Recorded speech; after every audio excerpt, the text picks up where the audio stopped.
नमस्कार किसान भाइयों, कैसे हैं आप लोग। आशा करते अच्छे होंगे। मैं अविनाश यादव अयोध्या से फार्मर द जर्नलिस्ट चैनल के माध्यम से आज आप सबको बताएंगे सरसों में थिनिंग की प्रोसेस क्या होती है। सामान्य तौर पे आप देखते हैं कि सरसों जो है भारत की एक महत्वपूर्ण ऑयल सीड क्रॉप होती है, लेकिन इसका अधिक उत्पादन ना होने की वजह से आप देखते हैं कि सबसे ज़्यादा जो एडिबल ऑयल है वो इंडिया में ही इंपोर्ट किया जाता है।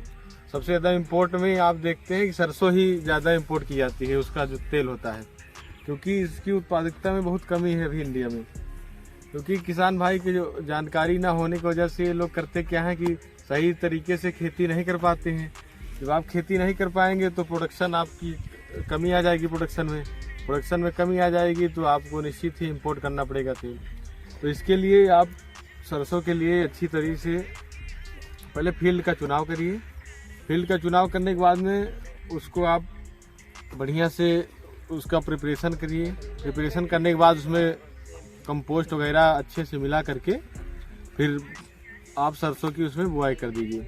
सरसों को बुआई करने के बाद में आप देखते हैं कहीं कहीं पर जैसे ये रबी की क्रॉप है तो मान के चलिए इसे आप इसको लेट कर दिए बोने में, उसे इसको 15 अक्टूबर तक हर हाल में बो ही देना चाहिए। अगर इसके बाद आप बोते हैं तो बहुत लेट हो जाती है। होता क्या किसान भाई कि सरसों जो अगर इसकी पिछली फसल मान लीजिए धान बोए हैं उसमें उसको कटाई करने के बाद आप डायरेक्ट सोइंग कर देते हैं उसकी, तो होता क्या उसमें नमी की कमी होती है। तो नमी की कमी होने की वजह से सरसों की जो जमाव होता है बहुत कम होता है। तो इसके लिए आज यदि आप बो रहे हो तो सरसों के खेत को पलेवा करके जरूर बोएं।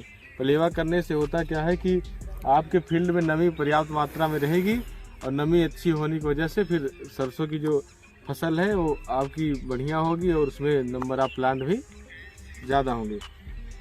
कभी कभी ये देखते हैं कि आपने बढ़िया से सिंचाई करके बोए हैं और फील्ड में अपने जगह कम है, उसके बाद में सीड ज़्यादा प्रयोग कर दिए, तो इससे भी आपके जो ज़्यादा पौधे आ जाते हैं। ज़्यादा जब पौधे आ जाएंगे तो उनमें एक दूसरे में कंपटीशन होगा। कंपटीशन होने की वजह से भी आपके सरसों के उत्पादन में कमी आ जाएगी।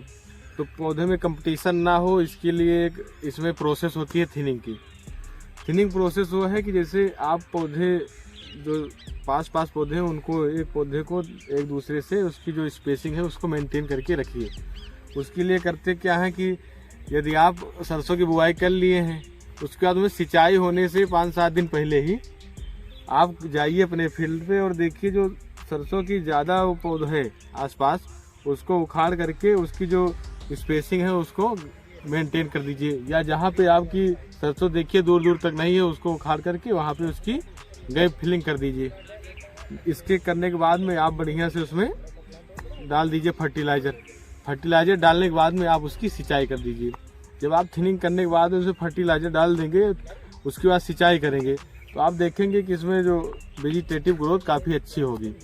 उसके बाद में आप भी कर सकते हैं जैसे आपकी पौध है तो उसमें जाइए, जब बड़े हो जाए अभी तो छोटी अवस्था पे है, उसकी जो टर्मिनल ब्रांचेज हैं उसको आप तोड़ दीजिए।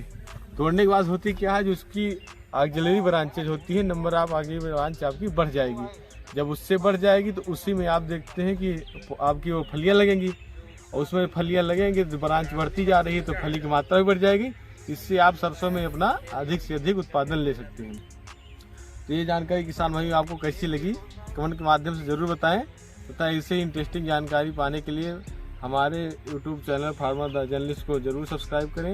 ये जानकारी अपने दोस्तों के साथ ज़रूर शेयर करें। धन्यवाद।